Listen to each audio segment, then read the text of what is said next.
I never talked about it with anyone other than the police, the girl's mother and the people involved at the time. But still, I don't think I ever told you how I felt, or everything that happened that night. It's been 10 months, and even now, there are nights when I wake up scared by any noise coming from the street. It's not easy to forget something like that, especially when you know that, if you hadn't done anything, it could have ended in a much worse way. My name is Amanda. I am 35 years old and live alone in Springfield, Missouri. I was never a very social person.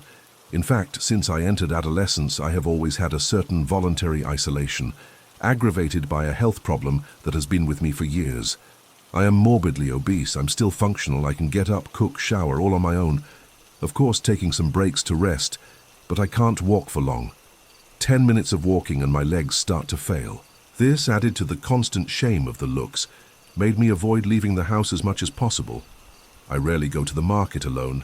I usually ask someone to go for me, or I order online. But that day, a late Friday afternoon, I had no one to help me. The desire to eat something different was greater than the discomfort I felt to go out. So I overcame resistance and decided to go to Walmart, which was about 20 minutes from home. It was already past 5:30 when I left, and the sky was beginning to darken. I drove slowly, as I always do. When I arrived at the parking lot, I realized that there were fewer cars than I expected.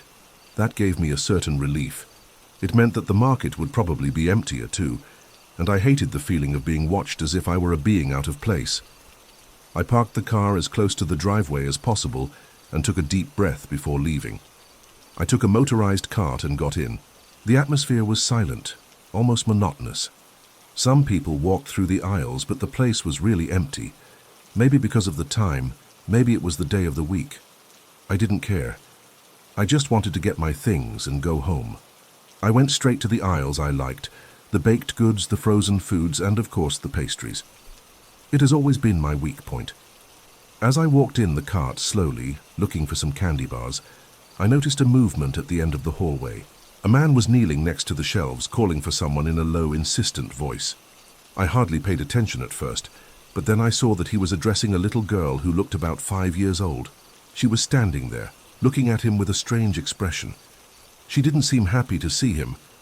I stopped the cart and watched from afar. I tried to disguise it, pretending to read the labels, but something about that scene bothered me. The man got closer to the child, talking to her very closely, until suddenly he put his hand over her mouth and lifted her up in his lap, as if he were going to take her away without anyone noticing. I didn't think about it. I let out a loud scream, calling for help. It was instinctive, as if my body knew what to do before my mind even understood it. The moment I screamed, the man turned his face towards me. It was quick, but I was able to see his eyes up close. It was not surprise nor fear, it was anger. He looked at me as if I had messed something up, as if I was the obstacle between him and what he wanted.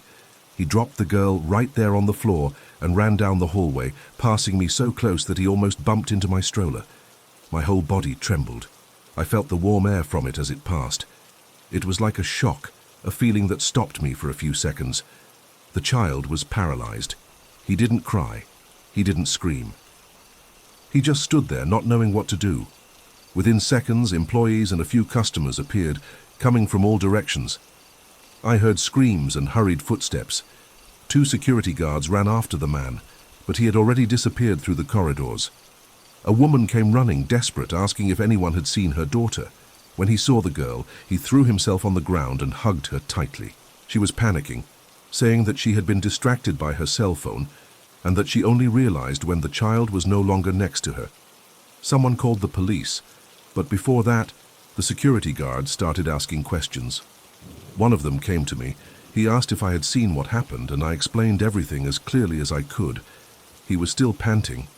I said I saw the man approach, talk to the girl, and then cover her mouth and lift her off the ground. I spoke as he seemed to know what he was doing, as if this was not a desperate attempt, but something he had done before. I described what I could. Medium height, dark jeans, black cap, grey long-sleeved shirt. He said he looked about in his early 40s. As I spoke, I noticed that other people began to observe me. Some whispered, others just looked on from afar. I'm used to looks, But at that moment, after everything that had just happened, it bothered me in a different way. It wasn't just judgment.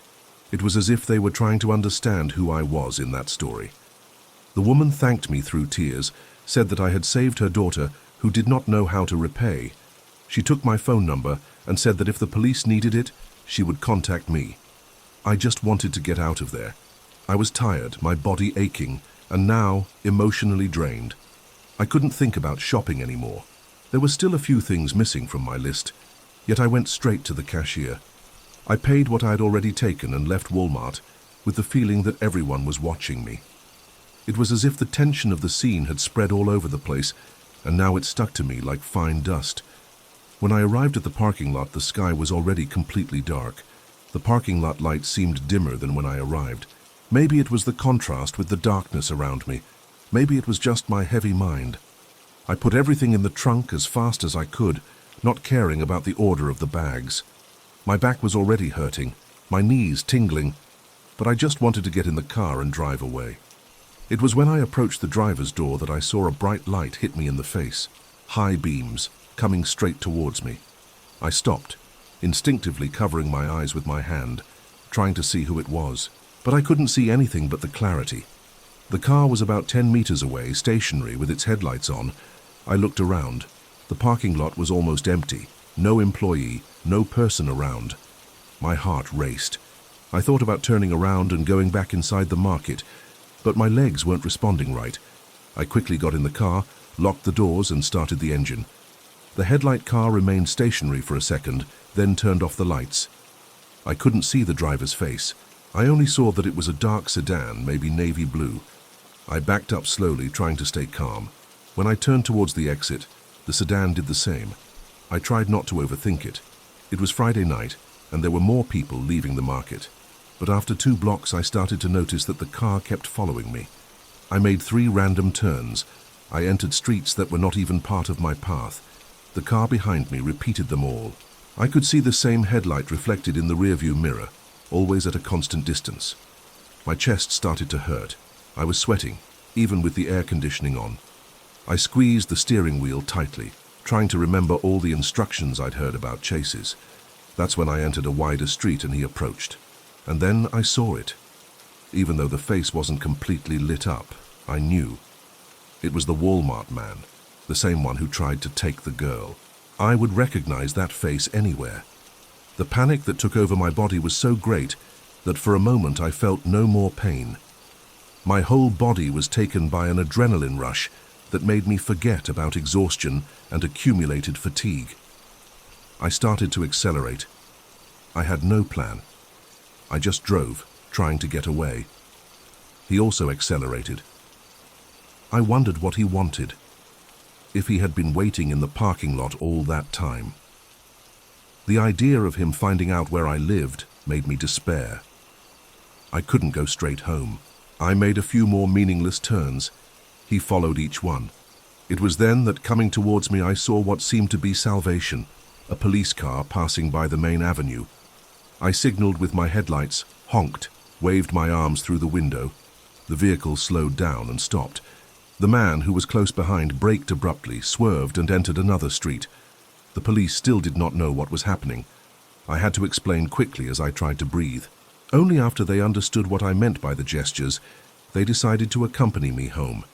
The cops followed me home that night. None of them said much, and I wasn't in a position to talk either. They only asked a few formal questions, wrote down my details, and said they would get in touch. I told him that I had already witnessed the child's case at Walmart, and they seemed to already have some information about it. One of the officers said that, from what the market security had passed on, that man had already appeared on other cameras in previous days. No one knew his name yet, but they had enough images to try to identify. During the next 3 months, the police called me a few times. They wanted to confirm small details, and once they called me to the police station to see photos. In none of them could I say for sure if it was him. The images were bad, and I didn't want to make any mistakes. Even so, the case continued, and I followed too. I continued to live with a weight on my chest that did not disappear. It was weeks without being able to sleep properly. I lived in a quiet neighborhood with houses far away, few windows facing the street, and I began to fear every dark corner. I put a new lock on the front door and bought motion sensors, even though I didn't have a lot of money to spare. During the night, any noise made me wake up on alert. Once I woke up thinking there was someone in the backyard. I sat in bed for almost an hour with my cell phone in my hand, ready to call the police. I knew that if he showed up there, I would have no way to defend myself. I couldn't run or hide fast enough. It was a feeling of constant vulnerability, as if I was exposed all the time, even inside my own home. And the worst thing was that I felt too alone to deal with all that. No close family members, few friends. It was just me with my fears. His arrest happened 3 months after what happened. The police warned me by phone. They said he was located trying to pass himself off as a delivery man at a toy store in another city. There were complaints of harassment and suspicious behavior. When they arrested, they confirmed that it was the same man caught on Walmart cameras who already had a record for attempted kidnapping. It was not the first time. I didn't want to know too many details. Knowing too much made me worse. Since then, things have slowly returned to normal. I still can't make it to Walmart. Just thinking about it, my stomach hurts. I prefer to pay more in smaller supermarkets or order everything through an app. I still get on my toes when I see adults talking to children. I still have nightmares, but they are less frequent. In a way, that episode changed the way I see myself. I never imagined that I would be able to react as I did. I never thought I could stop something so terrible. But at the same time, I know how vulnerable I was afterwards, how paralyzed I was with fear when I realized I was being followed. And that's why today, I take all possible precautions, installed outdoor cameras, and always leave a light on at night. I still carry that man's gaze with me. I still remember his expression when he realized I had seen him. It is a type of memory that does not disappear. He just sits in silence, waiting for another dark night to reappear. My name is Marcella. I'm 22 years old. I'm a design student and I'm in my last year of college. I've been living alone for almost 2 years in a small kitnet, but it's only mine. I work part-time at a marketing agency, and honestly, if it wasn't for my dad's help, I wouldn't have been able to keep it all going. Rent, bills, college, transportation, every month is a juggling act. But despite the tightness, I was happy. Having my privacy made it all worth it, especially after years of sharing the house with my stepmom. The coexistence was unbearable, so when I managed to get out of there, I felt that I finally had room to breathe. I have always been very centered, determined. I have never tolerated injustice, whether with me, with someone close to me, or with a stranger on the street. And that's precisely why what happened on that Monday was marked in my life in a way I never imagined. That day I was off work and decided to use my free time to focus on my studies. The exams were coming and I needed to recover some subjects. I spent the day immersed in texts, PDFs, and presentations. I didn't even notice the time passing. When night fell, I got up from my chair with my spine complaining and remembered that I needed to go shopping. My refrigerator only had water, and in the cupboard there was only a packet of cookies left. I decided to go the way it was. Black leggings, grey sweatshirt, sneakers. I took the car key and went to Walmart. It was already getting dark, but since I was only going to get a few basic things, I didn't worry too much. The parking lot was relatively full, and I couldn't find a spot near the entrance. I parked further back and walked with the mental shopping list in my head.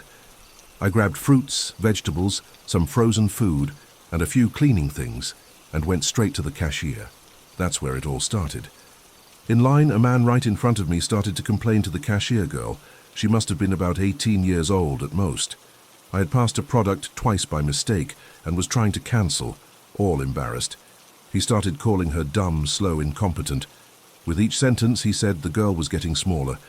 You could see her shame and nervousness by her trembling hands. And what bothered me the most was the silence around. Everyone was looking and no one was saying anything. I couldn't hold it. I asked him to calm down, said he was being rude, that there was no need to treat anyone that way for a silly mistake, which could happen to anyone.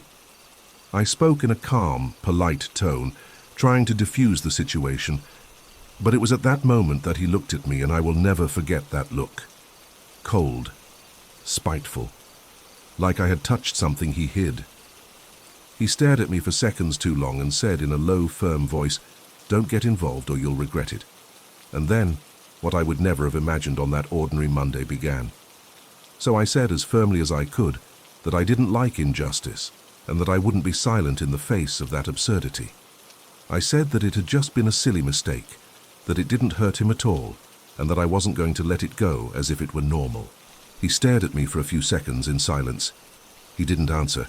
He didn't retort. She just picked up his groceries slowly, as if she was still trying to process what I had said. Before leaving, he turned his face back in my direction. That cold, empty, expressionless look was not anger, nor contempt. It was worse than that. It was as if I wasn't a person, as if he was mentally marking me in some way. I felt a shiver going up the base of my neck, the kind that seems to freeze you inside even though it's not cold. The cashier looked at me a little scared, but thanked me in a sincere tone. Only then did the security guard appear, walking quickly down the corridor, looking around as if he had lost something. She explained what had just happened, still a little nervous. He frowned, nodded his head, and said he was going to take a walk to see if he could find the guy. Meanwhile, I started to go through my shopping, still a little uncomfortable, looking back all the time as if he was going to appear again out of nowhere.